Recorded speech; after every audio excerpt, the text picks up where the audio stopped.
વર્ણિવેશ રમણીય દર્શનમ મંદહાસ રુચિરાનનાંબુજમ પૂજિતમ સુરુ નરોત્તમૈર્મુદા ધર્મનંદનમહં વિચિંતયે. અસતોમા ષડ્ગમય તમસોમા જ્યોતિર્ગમય મૃત્યુર્મા અમૃતમ ગમય. ઓમ શાંતિ શાંતિ શાંતિ. અસ્મદ્ગુરુ સમારંભામ નાથયામૂન મધ્યમામ લક્ષ્મી વલ્લભ પર્યંતામ વંદે ગુરુ પરંપરા. આજની જ્ઞાન સભાની અંદર પધારનારા બધા જ ભગવત ભક્તોને વેદાંતાચાર્ય, પુરાણ ઇતિહાસાચાર્ય, એમએ ફિલોસોફી શાસ્ત્રી રાકેશભાઈના હેતપૂર્વક જય સ્વામિનારાયણ. ભક્તો, આજની આ જ્ઞાન સભાની અંદર આપણે બધા શ્રાદ્ધમાં ભાણિયાઓને કેમ નિમંત્રણ આપવું આ વિષય પર થોડી વાત શ્રવણ કરશું. તો બધા જ શ્રોતાગણો આ પ્રવચન એકાગ્ર મને કરીને શ્રવણ કરે. શ્રાદ્ધનો મહિનો ચાલી રહ્યો છે અને દરેક ભગવદ ભક્તો પોતાના ઘરે શાસ્ત્રોમાં થયેલી આજ્ઞા અનુસાર પોતાના પિતૃઓ પછાડી શ્રાદ્ધ તો કરતા જ હશે. શાસ્ત્રોની અંદર શ્રાદ્ધમાં બ્રાહ્મણોની સાથે સાથે પોતાના ભાણેજોને અવશ્ય બોલાવવા એવો આદેશ શાસ્ત્રોકારોએ આપેલો છે. કોઈક વ્યક્તિના મનની અંદર એવી જિજ્ઞાસા થાય કે બ્રાહ્મણની સાથે સાથે શ્રાદ્ધમાં ભાણેજોને કેમ બોલાવવા? તો આ સંબંધમાં મહાભારતના આદિ પર્વમાં અધ્યાય 85 થી લઈને 88માં યયાતિ રાજાના જીવનની એક કથા આવે છે. એ કથા અવલોકન કરવા યોગ્ય છે, જેથી કરીને આપણે આ વિષયની અંદર સ્પષ્ટ રૂપે સમજણ પડશે. તો યયાતિ રાજાનો પ્રભાવ એટલો બધો ઉચ્ચ કક્ષાનો હતો, એણે ધરાતલની ઉપર એટલા બધા સત્કર્મ કરેલા હતા કે સ્વર્ગમાં ગયા બાદ દેવરાજ ઇન્દ્રના સિંહાસનની ઉપર એની બાજુમાં યયાતિ રાજાને સ્થાન મળે છે.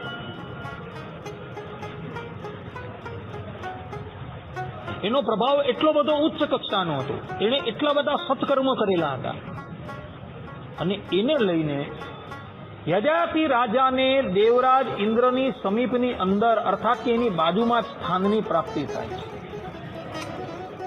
અને દેવરાજ ઇન્દ્રને એ વાત જે છે એ પોતાના હૃદયની અંદર કાંટાની જેમ ખૂંચતી હતી.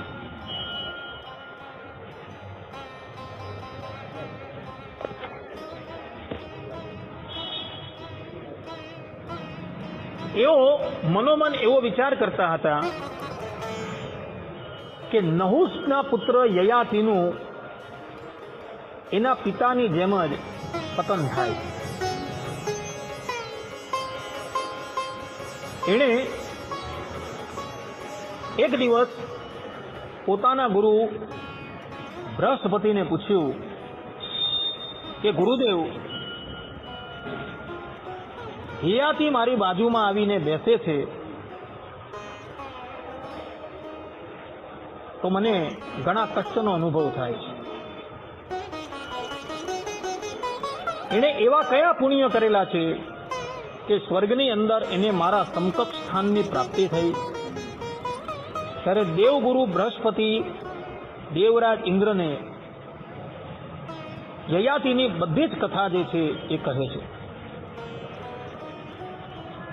અને એને કહે છે કે યયાતિ જે છે એ ચિરકાલ પર્યંત હવે સ્વર્ગની અંદર નિવાસ કરીને રહેશે અને તારી બાજુમાં જ એ કાયમને માટે બેસશે. આ પ્રમાણે જ્યારે દેવગુરુ બૃહસ્પતિએ કહ્યું એટલે દેવરાજ ઇન્દ્ર જે છે એ શોકાતુર થઈ ગયા અને પોતાના ગુરુને કહે છે કે ગુરુદેવ, મારે કોઈ પણ ભોગે યયાતિને આ સ્વર્ગમાંથી બહાર કાઢવા છે. જુઓ, દેવલોકની અંદર પણ પરસ્પર ઈર્ષ્યા છે. ઈર્ષ્યા કેવલ મનુષ્ય લોકની અંદર જ છે એવું નથી. આ બ્રહ્માંડની અંદર રહેલા દરેક પ્રાણીની અંદર વધતા ઓછા પ્રમાણમાં ઈર્ષ્યા છે. અહીંથી લઈને બ્રહ્મલોક પર્યંત ઈર્ષ્યાનો જાદુ ચાલે છે. ને દેવતાઓ જે છે એ પણ એનાથી મુક્ત નથી. દેવતાઓનું પ્રાગટ્ય સત્વગુણમાંથી થયું છે, મનુષ્યનું પ્રાગટ્ય રજોગુણમાંથી થયું છે, અને અસુરોનું પ્રાગટ્ય તામસ ગુણમાંથી થયું છે. સત્વગુણમાંથી પ્રગટ થયેલા દેવતાઓના મનની અંદર પણ ઈર્ષ્યા છે. એ લોકો એનો ત્યાગ કરી શકતા નથી. દેવગુરુ બૃહસ્પતિએ દેવરાજ ઇન્દ્રને કહ્યું કે શાસ્ત્રની અંદર એવા વચન છે કે જે મનુષ્ય પોતાના મુખે કરીને પોતાના વખાણ કરે એના બધા જ પુણ્ય જે છે એ સમાપ્ત થઈ જાય. એટલે યયાતિને સ્વર્ગમાંથી પાળવાનો ઉપાય એ જ છે કે યયાતિ પોતાના મુખે કરીને પોતાના સત્કર્મના વખાણ કરે. દેવરાજ ઇન્દ્રને ઉપાયની પ્રાપ્તિ થઈ ગઈ છે. એક દિવસ એઓ યયાતિ રાજાની પાસે આવ્યા અને યયાતિ રાજાને કહે છે કે રાજન, તમે ધરાતલની ઉપર એવા કયા સત્કર્મ કરેલા હતા કે જેથી કરીને તમને સ્વર્ગની અંદર મારા સમકક્ષ આસનની પ્રાપ્તિ થઈ? ત્યારે યયાતિએ એક પછી એક પોતાના સત્કર્મને ગણાવવાનો પ્રારંભ કર્યો અને પોતે પોતાના જીવનમાં જેટલા પણ સત્કર્મ કરેલા હતા એ બધાનું જ વર્ણન જે છે એ એમણે દેવરાજ ઇન્દ્રની સન્મુખ કર્યું. એટલે દેવરાજ ઇન્દ્ર જે છે એ યયાતિ પ્રત્યે બોલે છે કે રાજન, તમે તમારા મુખે કરીને તમારા યશનું વર્ણન કરેલું છે, એટલે તમારા બધા જ સત્કર્મો જે છે એ સમાપ્ત થઈ ગયા છે. માટે હવે તમારે આ સ્વર્ગમાંથી જવું પડશે. દેવરાજ ઇન્દ્ર જ્યાં આમ બોલ્યા ત્યાં જ યયાતિ રાજા સ્વર્ગમાંથી નીચે પડવા લાગ્યા. ભક્તો પોતાની તપસ્યા, પોતાનું ભગવત સ્મરણ, પોતાનું જપ તપ જે પણ કંઈક છે એ બધી જ વસ્તુ ગુપ્ત રાખવી, કોઈની પાસે એ પ્રગટ કરવી નહીં. અન્યથા જો એને પ્રગટ કરવામાં આવે તો યયાતિની જેમ પતન થાય. ભગવાન સ્વામિનારાયણ પણ શિક્ષાપત્રીમાં કહે છે, સ્વશ્લાઘા સ્વમુખેન છે. અને પોતાના મુખ થકી પોતાના વખાણ ક્યારેય પણ કરવા નહીં. જો પોતાના મુખ થકી પોતાના વખાણ કરવામાં આવે તો જે પ્રમાણે યયાતિ રાજાનું પતન થયું તે જ પ્રમાણે મનુષ્યનું પતન થાય. માટે વૈષ્ણવ હરિભક્તોએ તો દિવસ દરમિયાન જે પણ કંઈક સત્કર્મ કરેલા હોય એ બધા જ સત્કર્મો ભગવાનને સમર્પિત કરી દેવા.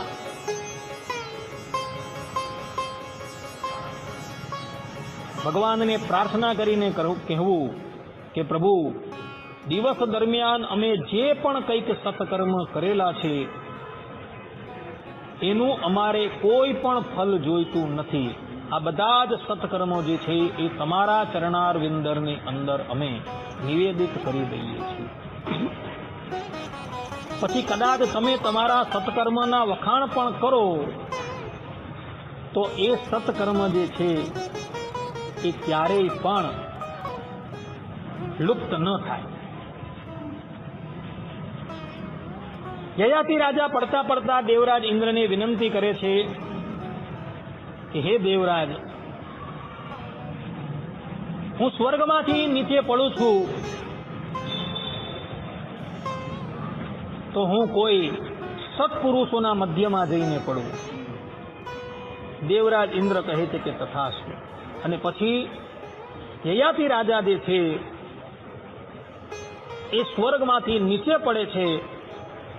ત્યાં ભૂતલની ઉપર પોતાની જ દીકરીના પુત્ર જે છે એના મધ્યની અંદર પડે છે. યયાતિ રાજાની જે પુત્રી હતી એના પુત્ર એટલે યયાતિ રાજાના નવાસી એની મધ્યમાં જઈને એ પડે છે. અને જ્યારે યયાતિ રાજા એ પોતાના નવાસીઓને પોતાનો પરિચય આપે છે ત્યારે પેલા લોકોને જ્ઞાન થાય છે કે આ તો આપણા દાદા છે. અને પછી એ બધા જ નવાસીઓ જે છે એ પોતાનો સત્કર્મનો ભાગ જે છે એ યયાતિને આપે છે અને પુનઃ યયાતિને સ્વર્ગની અંદર મોકલી દે. ત્યારે જતા જતા યયાતિ જે છે એ પોતાના નવાસીઓને આશીર્વાદ આપતા જાય છે કે તમારા પુણ્ય કર્મને લઈને હું હવે સ્વર્ગમાં જઈ રહ્યો છું. માટે જાઓ, હું તમને આશીર્વાદ આપું છું કે જ્યારે પણ પિતૃઓની પછાડી શ્રાદ્ધ કર્મ કરવામાં આવશે અને તે વખતે એ પિતૃઓના નવાસીઓ એ શ્રાદ્ધની અંદર ઉપસ્થિત રહેશે તો એને જોઈને પિતૃઓ જે છે એ અત્યંત સંતુષ્ટ થશે અને ખૂબ પ્રેમપૂર્વક એ શ્રાદ્ધ કર્તાનું શ્રાદ્ધ જે છે એ ગ્રહણ કરશે. અને એટલે જ માટે જ્યારે પણ શ્રાદ્ધ ક્રિયા થાય છે ત્યારે બ્રાહ્મણની સાથે ભાણિયાઓને બોલાવવામાં આવે છે. એનું કારણ આ છે, આ વાત મહાભારતના આદિ પર્વની અંદર લખેલી છે. એટલે શ્રાદ્ધની અંદર તમે જોજો બ્રાહ્મણની સાથે ભાણિયાને બોલાવવામાં આવે છે. અને એક કહેવત છે, 100 બ્રાહ્મણ બરાબર એક ભાણેજ. એનું કારણ આ છે. માટે જ્યારે પણ તમે શ્રાદ્ધ કરો ત્યારે એ શ્રાદ્ધની અંદર બ્રાહ્મણની સાથે પોતાના ભાણિયાને અવશ્ય નિમંત્રણ આપજો.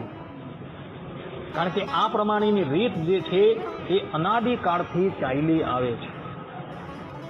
તે પછી યયાતિ રાજા જે છે એ સ્વર્ગની અંદર જાય છે અને સ્વર્ગની અંદર રહી એ ખૂબ સુખી થાય છે.